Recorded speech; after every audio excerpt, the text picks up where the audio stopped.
What's up, guys? This is Brian from Hobby Tech DIY.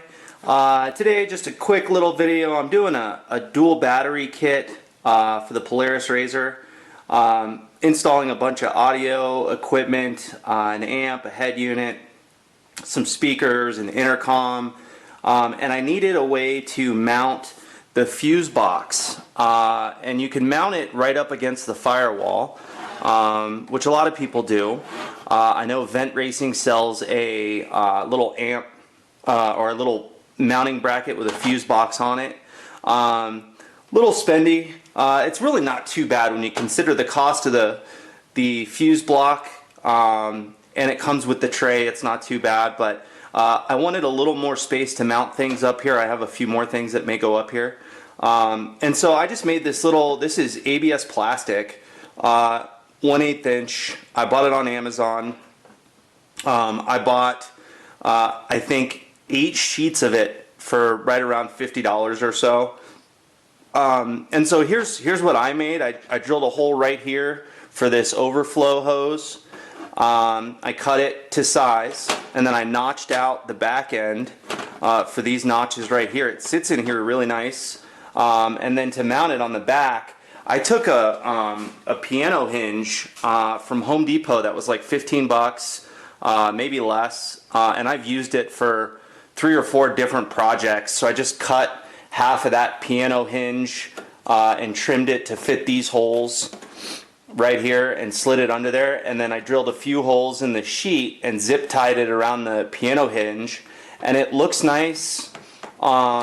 It's pretty stable. I'm not going to be putting a ton of weight on here. And if need be, I can pull this hose out right here, and this has enough give in it that I can get underneath it to do, you know, whatever I need to do.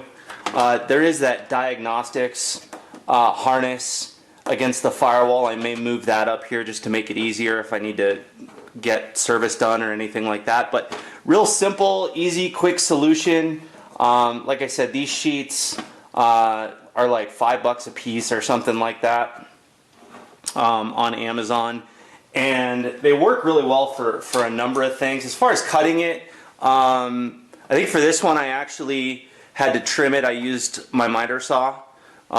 Cut just fine. For others, you can use some snips, something like this. Both of these cut it just fine. You can also just score it with a razor blade and then snap it off. That works as well. And then this one, see, it's got a bend to it. This stuff is pretty easy to shape and bend. This is actually going to hold an amplifier up under the dash. And this I just heat up.